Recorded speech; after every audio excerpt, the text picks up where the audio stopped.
Meaning of forefoot. Forefoot.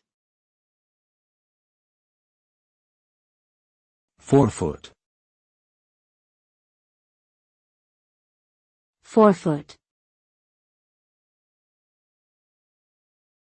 Forefoot.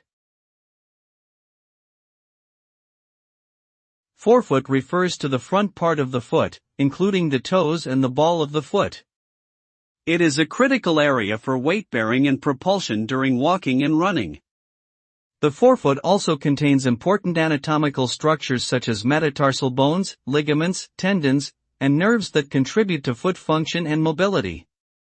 Proper alignment and movement of the forefoot are essential for maintaining balance, stability, and shock absorption during physical activity.